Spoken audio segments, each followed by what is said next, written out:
Minha mãe se inclinou, olhou para minha filha e sussurrou: a gente não se senta com erros. A mesa riu. Minha filha baixou a cabeça. Eu apenas segurei a mão dela e fui embora. Naquela noite, meu pai mandou uma mensagem: você ainda vai pagar a parcela do carro amanhã, né? Eu respondi: não para pessoas que humilham a minha filha. Ao meio-dia do dia seguinte, eles já estavam surtando. Eu disse várias vezes para não estragarem tudo. Era o meu aniversário e eu não queria nada sofisticado. Nada de drama, nada de comentários passivo-agressivos, nada de sorrisos forçados. Eu só queria uma noite tranquila com as pessoas que eu amava, especialmente com a minha filha. Eu até lembrei eles no dia anterior. Por favor, sejam apenas decentes com ela. Não carinhosos, não afetuosos, nem mesmo simpáticos. Apenas decentes. Era só isso que eu pedi. Minha mãe disse que eu estava sendo dramática. Meu pai não respondeu. Eles sempre tiveram uma relação estranha com a minha filha, Ava. Ela tem 13 anos, é inteligente, um pouco introvertida, o tipo de menina que percebe tudo e fala muito pouco. E, infelizmente para ela, nasceu em uma família que valoriza sorrisos falsos e silêncio educado mais do que honestidade. Ela não se encaixa no molde deles. E acho que nunca a perdoaram por isso. As coisas vinham piorando havia um tempo. Uma alfinetada sobre o peso aqui, uma piada sobre a atitude ali. Sempre discretas o bastante para serem negadas, nunca altas o suficiente para serem confrontadas. Nos feriados, esqueciam os pratos favoritos dela. Nos aniversários, davam presentes passivo-agressivos, como um livro de autoajuda para adolescentes com sentimentos grandes. Uma vez, minha mãe disse para ela não usar amarelo porque nem toda cor favorece todo mundo, querida. Eu falei algo na hora e me disseram que eu era sensível demais. Mesmo assim, convidei todos para o jantar do meu aniversário. Talvez por hábito, talvez por esperança. Ou porque, depois de todos esses anos, eu ainda achava que talvez eles me surpreendessem. Que talvez, se eu implorasse o suficiente, se avisasse com clareza suficiente, eles agiriam como avós normais e amorosos por uma maldita noite. Reservamos um restaurante. Nada extravagante, só um pequeno e tranquilo italiano que a Ava gostava por causa das luzes penduradas e das janelas grandes. Eu disse que ela podia escolher o lugar. Ela sorriu. Até vestiu a blusa que minha mãe tinha dado no último Natal. Eu nunca tinha visto ela usar antes. Talvez ela achasse que isso ajudaria. Todo mundo chegou no horário. Meu marido, alguns amigos próximos, alguns primos. O clima estava leve. Minha mãe apareceu com o vestido que usava em toda ocasião, como se fosse o uniforme pessoal dela para ser vista. Meu pai parecia entediado em menos de 5 minutos, já meio distraído no celular. Mas Ava sentou ao meu lado, quieta, educada, tentando. Por um tempo, pareceu normal. Pedimos a comida, rimos, até brincamos. Eu comecei a relaxar. Talvez eu tivesse estado tensa demais, defensiva demais. Talvez dessa vez realmente fosse diferente. Então a sobremesa chegou. Tiramisu, o favorito da Ava. Alguém fez uma piada sobre criar filhos. Nem lembro exatamente qual foi. E a Ava, com aquela voz adolescente direta e tranquila, disse: eu não acho que quero ter filhos quando crescer. Não foi falta de educação, foi só honestidade. E, sinceramente, nem era algo tão profundo assim. As pessoas riram de leve. Até eu sorri. Mas minha mãe virou a cabeça bruscamente e cravou os olhos na Ava. Ela se inclinou devagar sobre a mesa e sussurrou algo que eu não conseguia ouvir direito. Vi a Ava piscar e depois baixar a cabeça. Os dedos dela se fecharam com força em volta da colher. Eu me inclinei e perguntei o que tinha sido dito. Minha mãe apenas deu de ombros, deu um gole no vinho e disse, alto bastante para todos ouvirem: a gente não se senta com erros. A mesa ficou em silêncio. Então, inacreditavelmente, alguém riu. Acho que foi um dos meus primos, nervoso ou sem noção, não sei. Mas a Ava não se mexeu. Ela ficou olhando para o próprio colo, como se estivesse tentando desaparecer ali. Eu não disse nada. Me levantei, peguei a mão dela e saímos. Sem gritos, sem escândalo, apenas silêncio e todas as cabeças daquela mesa nos observando ir embora. Nem o bolo nós levamos. Naquela noite, meu celular não parou. Pedidos de desculpa de amigos, mensagens de parentes. Um primo escreveu: "Não acredito que ela disse isso." Outro mandou: "A Ava não merecia aquilo." Desculpa. Mas da minha mãe, nada. Do meu pai, nada, até 22h12. Você ainda vai pagar a parcela do carro amanhã, né? Foi só isso. Nenhuma menção ao que aconteceu. Nenhuma menção à Ava. Fiquei olhando para a mensagem por um minuto inteiro, depois respondi: "Não para pessoas que humilham a minha filha." Nenhuma resposta. Na manhã seguinte, eu tinha 7 chamadas perdidas do meu pai e 2 da minha mãe. Ao meio-dia, eles já estavam ligando para o meu marido, para minha irmã, até para o meu trabalho. De repente, não era mais sobre a Ava. Era sobre pânico. E, pela primeira vez, eu comecei a enxergar tudo com clareza. Durante todos esses anos, achei que estava mantendo a paz. Achei que estava equilibrando 2 mundos. Protegendo a Ava enquanto permanecia leal às pessoas que me criaram. Mas eles já não eram realmente a minha família. E nunca a aceitaram de verdade. Naquele dia, tudo mudou. Eles só ainda não sabiam disso. A primeira coisa que aprendi depois de cortar o apoio financeiro foi como o pânico aparece rápido quando o sentimento de direito perde o colchão. Eles não ligaram para saber como a Ava estava. Não perguntaram se ela ficou bem depois daquela noite. Nem fingiram se importar. As ligações eram sobre logística, confusão, urgência. Meu pai deixou um correio de voz dizendo que devia ter havido algum erro com o pagamento. Minha mãe mandou uma mensagem em seguida falando que o banco não gosta de atrasos e de como aquilo estava estressando eles. Nada sobre as palavras que quebraram a minha filha. Eles nunca gostaram da palavra não. Não porque sejam barulhentos ou agressivos. São piores do que isso. Eles culpam. Te lembram de sacrifícios que você nunca pediu. Crescendo, toda discordância terminava do mesmo jeito, eu pedindo desculpa só para manter a calma. Eu nem percebi que tinha sido treinada assim até parar. A parcela do carro não era pouca coisa. Eu vinha pagando havia quase 1 ano. Começou como algo temporário, só até as coisas se estabilizarem, o que de alguma forma virou uma expectativa. O mesmo aconteceu com o seguro. O mesmo com a conta conjunta que eu ajudava a administrar porque minha mãe vivia se bloqueando sozinha e se recusava a aprender. Eles gostavam de dizer que éramos um time. Família ajuda família. O que eles realmente queriam dizer era: eu ajudo e eles recebem. Então, quando eu não respondi, o tom mudou. Meu pai começou a ligar para o meu marido. 2 vezes no mesmo dia, minha mãe mandou mensagem para minha irmã, que me ligou confusa e desconfortável. Depois, eles ampliaram o alcance. Uma amiga minha me enviou um print de uma mensagem que minha mãe tinha mandado para ela, perguntando se eu estava passando por alguma coisa e sugerindo que a Ava andava sensível demais ultimamente. Sensível demais. Esse foi o diagnóstico deles. Não crueldade. Não algo inadequado, nem humilhante. Apenas sensibilidade. Eu não me defendi. Não corrigi a história. Pela primeira vez na minha vida, deixei que eles ficassem com a narrativa que criaram. Em vez disso, comecei a desfazer as coisas. Tirei meu nome das contas deles, mudei senhas, cancelei o calendário compartilhado que guardava os compromissos deles.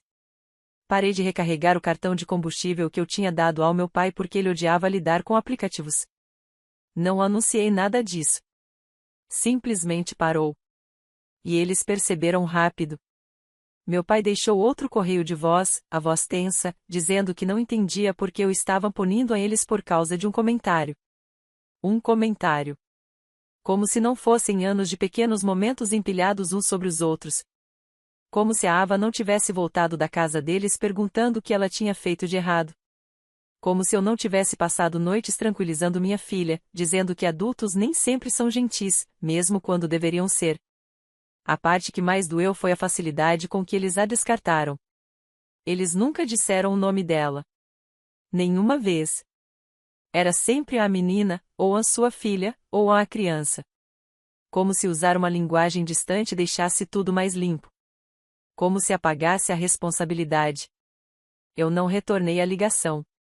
Enquanto eles entravam em espiral, a Ava ficou mais quieta. Não triste, observadora. Ela me perguntou se a vovó estava brava com ela. Eu disse a verdade. Falei, algumas pessoas não gostam de ser responsabilizadas, e isso não tem nada a ver com você. Foi nesse momento que percebi que tinha terminado de explicar.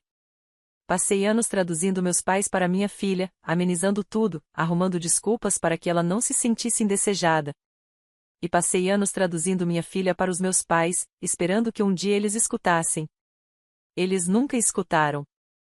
E agora que o dinheiro tinha acabado, o silêncio parecia mais alto do que qualquer briga que já tivemos. No fim da semana, eles não estavam apenas ligando. Estavam implorando. E eu continuei sem responder. No 10º dia, o silêncio tinha ficado alto demais para eles. No começo, tentaram manter a pose, agir como se eu só tivesse exagerado e fosse a voltar ao normal depois de esfriar a cabeça. Mas quando a parcela do carro não caiu, quando as compras não apareceram na geladeira, quando a conta compartilhada morreu e eu não respondi às mensagens passivo-agressivas carregadas de culpa, eles quebraram. A primeira mudança real veio numa mensagem do meu pai.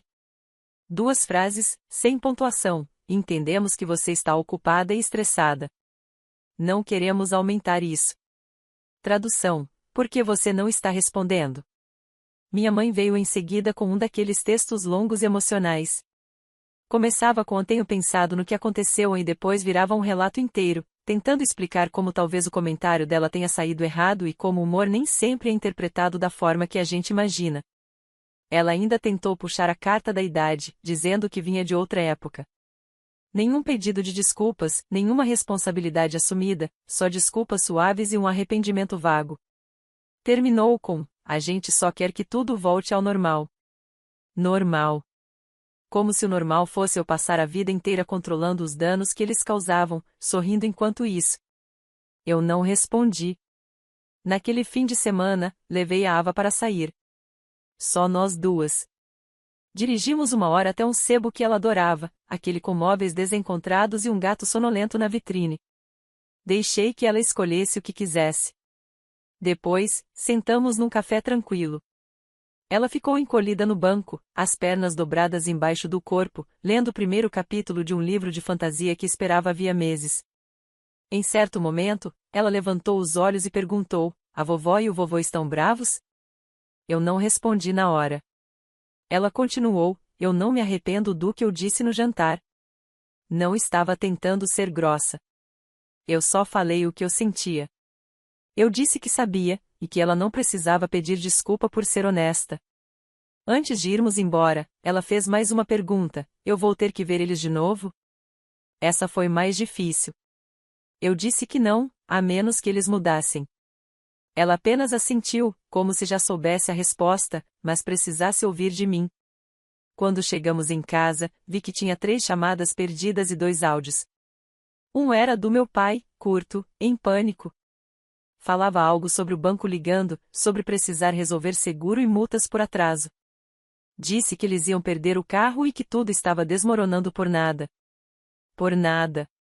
O segundo áudio era da minha mãe chorando. Um colapso completo.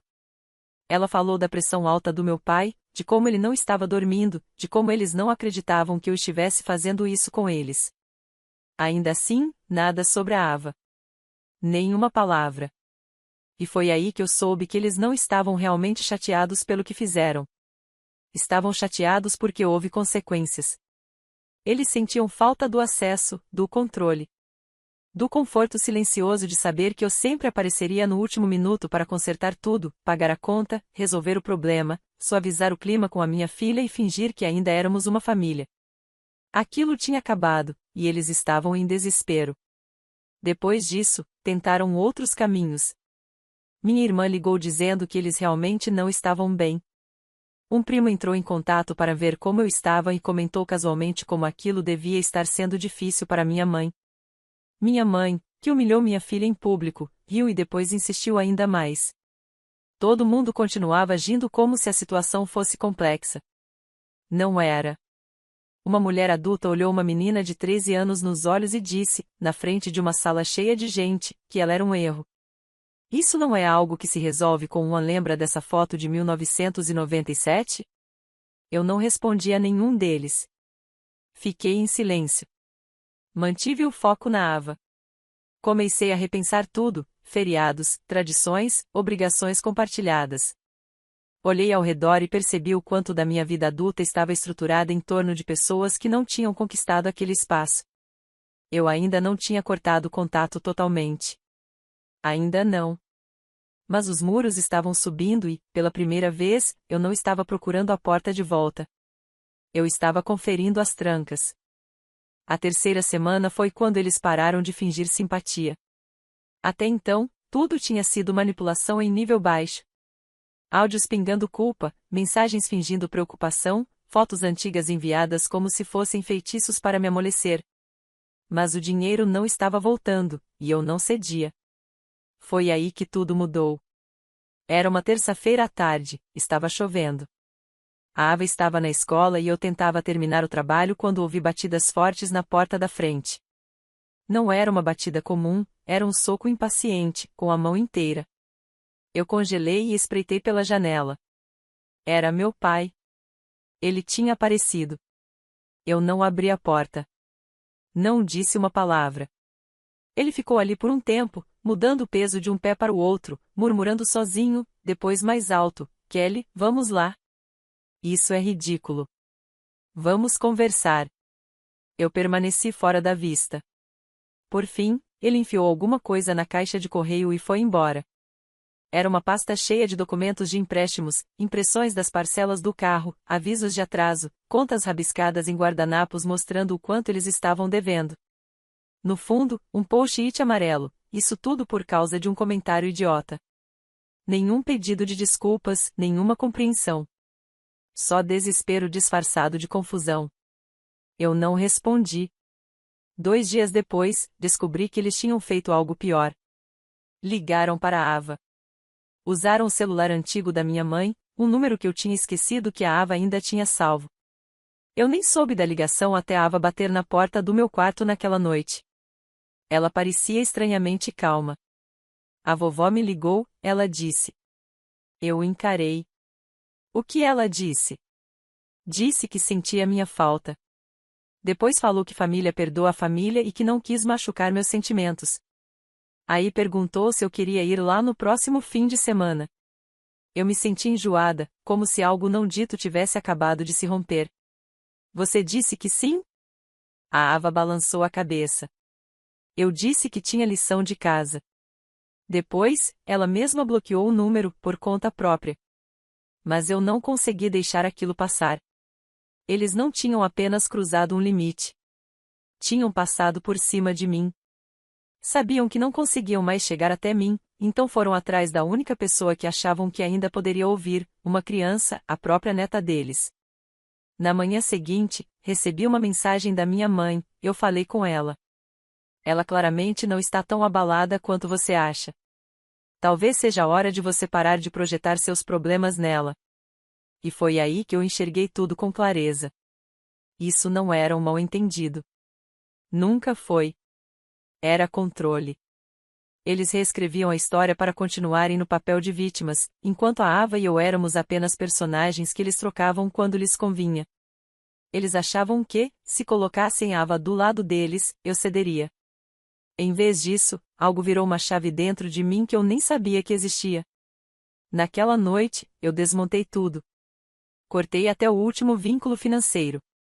Fechei a antiga conta corrente compartilhada que eles ainda usavam por precaução. Cancelei o cartão de combustível que ainda usavam toda semana.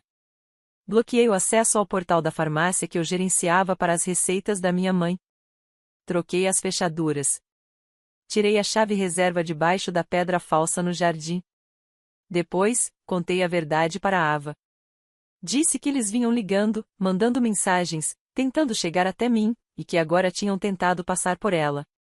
Falei que ela tinha o direito de estabelecer os próprios limites, que não devia perdão nem acesso a ninguém só porque eram parentes. Ela ouviu com atenção e então disse algo que eu não esperava: eu costumava sentir pena deles, mas não sinto mais. Em seguida, ela me contou outra coisa, algo que eu nunca tinha ouvido antes. No ano anterior, quando passou um fim de semana na casa deles, minha mãe disse para ela não comer muito pão no jantar porque é mais difícil perder o peso de bebê quando se é baixinha. Ela tinha 12 anos.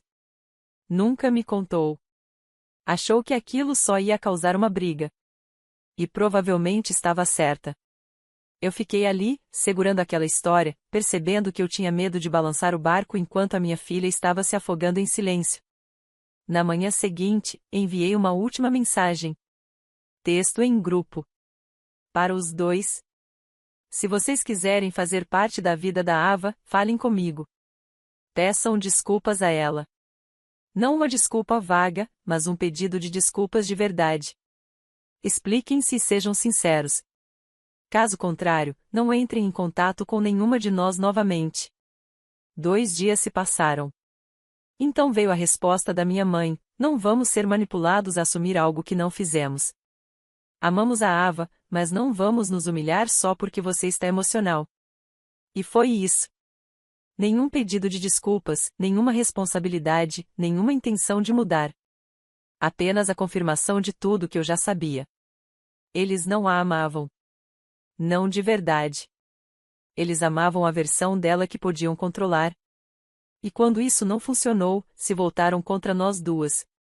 Aquela foi a última mensagem que eles enviaram. Depois daquela resposta, em que minha mãe me chamou de emocional e disse que não iria se humilhar, algo se encaixou de vez. Não de forma raivosa, mas definitiva. A parte de mim que ainda se agarrava à ideia de que eles poderiam mudar morreu ali mesmo, e eu deixei. Achei que eles iriam atacar, aparecer de novo ou ligar gritando. Mas não fizeram nada disso. O que veio depois foi, de certa forma, pior, o silêncio deles. E o barulho de todo o resto. Primos que não me mandavam mensagem havia um ano apareceram de repente. Mensagens casuais, daquelas que começavam com um oi, só passando para saber como você está e rapidamente viravam um então, ouvi dizer que teve algum desentendimento. Minha tia me mandou uma sequência de áudios dizendo que toda família tem seus momentos e que as pessoas falam coisas sem querer. Até a melhor amiga da minha mãe me mandou um e-mail. Um e-mail. Ela disse que tinha ouvido da minha mãe que eu estava passando por uma fase e que mães e filhas sempre acabam se reencontrando. Nenhuma delas perguntou como a Ava estava. Nenhuma quis saber o que realmente tinha sido dito. Todas agiram como se fosse só um mal-entendido. Como se eu tivesse pegado algo pequeno e transformado em algo enorme. Como se não houvesse anos por trás disso. Como se não houvesse uma menina que, desde que começou a andar, foi feita para se sentir uma estranha dentro da própria família. Mas a pior mensagem veio da minha irmã. Ela me escreveu: eles não são perfeitos, mas ainda são nossos pais. Talvez você pudesse falar com eles pela Ava. Pela Ava. Foi naquele momento que percebi o quão distorcido tudo tinha se tornado. As pessoas estavam tão focadas neles, na imagem que tinham dos meus pais, na necessidade de manter a fantasia da família intacta, que simplesmente pularam o que tudo isso tinha feito com a Ava. Como se ela fosse só dano colateral. Ela não era. Ela era o centro de tudo. E algo estranho aconteceu no meio de todo esse caos. A Ava começou a mudar. Não foi repentino. Foi silencioso, lento, como se alguma coisa dentro dela estivesse se soltando. Ela começou a sair mais do quarto, a falar mais, a dar respostas de verdade em vez de só dar de ombros. Passou a deixar o caderno de desenhos à vista, em vez de escondê-lo debaixo da cama. Uma tarde, enquanto eu arrumava a casa, encontrei um desenho que ela tinha deixado sobre a mesa da cozinha. Era eu e ela sentadas num banco de praça, dividindo um pedaço de bolo e rindo. Ao fundo, havia uma mesa cheia de pessoas sem rosto. Uma delas tinha um balão de fala dizendo: a gente não se senta com erros. Mas nós não estávamos naquela mesa. Estávamos viradas para o outro lado. Ela se desenhou indo embora dali. Ela não tinha apenas aceitado o que aconteceu. Estava reescrevendo a história. Na mesma semana, ouvi de uma amiga que trabalha na farmácia onde meus pais costumavam buscar remédios. Pelo visto, minha mãe foi lá pedindo ajuda para renovar uma receita, mas não conseguiu acessar a conta. Minha filha que cuidava disso, ela disse. Ela está tirando um tempo. Foi assim que ela explicou. Como se eu tivesse ido para um retiro, como se fosse voltar logo. Depois veio outra surpresa. Recebi uma ligação de uma instituição de caridade local onde eu costumava ser voluntária. Disseram que minha mãe tinha entrado em contato perguntando se eu ainda fazia a contabilidade das doações. Contou a eles que eu andava sobrecarregada ultimamente, mas tentou me envolver de novo. Como se nada tivesse acontecido. Como se, continuando a dizer meu nome nos lugares certos, eles ainda pudessem controlar a narrativa. Eles estavam perdendo o controle e não sabiam o que fazer com isso. Enquanto isso, a Ava estava florescendo. Não há outra palavra. Quanto mais distância tínhamos dos meus pais, mais ela se encontrava. Entrou para o clube de artes da escola, começou a fazer bolos. Voltou a rir com o rosto inteiro. Mas havia uma coisa que ainda ficava entre nós. Ela nunca perguntou se eles iam pedir desculpas. Nunca perguntou se a gente ia voltar. Ela apenas esperava. Então decidi tentar uma última coisa. Não estava fazendo isso pelos meus pais. Nem por culpa. Fiz porque queria dar a Ava o encerramento que ela merecia. Não só um fim, mas uma escolha clara. Enviei uma mensagem, uma única frase: a Ava está disposta a se encontrar com vocês uma vez, se estiverem prontos para ter uma conversa de verdade e pedir desculpas pessoalmente. Era um teste simples. Nada dramático. Sem súplicas, sem segundas chances. Apenas uma porta entreaberta. Eles responderam 2 dias depois. Foi exatamente o que eu esperava: vamos pensar a respeito, mas só se você não for fazer um escândalo. Aquilo foi tudo o que eu precisava ver. Eles não estavam interessados em reconstruir nada. Queriam salvar as aparências. E, finalmente, eu estava pronta para parar de fingir que eles queriam algo além disso. Para mim, foi o fim. Aquela mensagem a vamos pensar, mas só se você não fizer um escândalo selou tudo. Mesmo diante de uma segunda chance, mesmo com um caminho claro para a redenção, eles ainda não conseguiam assumir responsabilidade. Nem perguntaram quando ou onde. Não estavam preocupados em ver a Ava. Só se importavam com a própria imagem. Sempre foi assim. Então, eu não respondi. Não perguntei de novo. Não expliquei nem esclareci nada. Apaguei a mensagem e segui em frente. E foi aí que o verdadeiro silêncio começou. Não um silêncio constrangedor, nem um silêncio de raiva, mas um silêncio real, permanente. Parei de me perguntar o que eles estavam pensando. Parei de reviver aquela noite. Parei de esperar por um momento que desfizesse tudo. Ele não veria. Nunca poderia vir. Porque eles não estavam arrependidos. Não eram capazes do tipo de amor que a Ava merecia. Uma semana depois, oficializei tudo. Bloqueei os números deles, removi-os dos contatos de emergência, avisei a escola da minha filha que eles não estavam mais autorizados a buscá-la ou participar de reuniões. Passei por todos os documentos, contas e formulários e apaguei o nome deles de tudo. Nada de fotos na geladeira. Nada de endereços salvos. Até a senha da antiga conta da Netflix, a qual eles ainda tinham acesso, eu mudei. Foi frio, de certa forma, mas também foi limpo. Naquele domingo, sentei com a Ava. Contei a verdade, que eu tinha oferecido uma última chance e que eles não tinham aceitado. Disse que ela não voltaria a vê-los. Não porque não fosse desejada, mas porque merecia algo melhor. Ela ouviu em silêncio, firme, tranquila. Quando terminei, ela não fez nenhuma pergunta. Apenas assentiu e disse: tudo bem. Perguntei se ela estava triste. Ela respondeu: um pouco, mas não daquele tipo que fica. Essa frase ficou comigo. Ainda fica. Porque, por muito tempo, achei que esse tipo de ruptura deixaria um vazio. Que cortar laços com as pessoas que me criaram quebraria algo de forma permanente. Talvez tenha quebrado. Mas o que veio no lugar não foi dor. Foi paz. O dia de ação de graças chegou e passou. Só nós 3. Fizemos o recheio de caixa, Ava queimou os pãezinhos e meu marido derramou cidra no sofá. Foi imperfeito, bagunçado e cheio de risadas. Não houve sussurros tensos nem sorrisos forçados. Ninguém sentiu que estava pisando em ovos. Era nosso. Mais tarde naquela noite, Ava pegou o caderno de desenhos novamente. Ela tinha acrescentado algo novo. Era um desenho de uma grande janela aberta e 3 pessoas sentadas à mesa ao lado dela. Abaixo, uma única frase em letras de forma: a gente não se senta com erros. A gente abre espaço um para o outro. Eu não chorei. Não naquele momento. Apenas abracei e deixei aquela frase se acomodar na parte de mim que antes achava que lealdade significava sacrifício. Hoje eu sei melhor. Lealdade é estar presente para quem está presente por você. É um amor que não custa a sua dignidade nem o valor próprio do seu filho. Não é um peso carregado por culpa. É uma escolha. Eu escolhi a Ava. E escolheria de novo 1000 vezes. A gente não se senta com erros. A gente se levanta da mesa e constrói a nossa.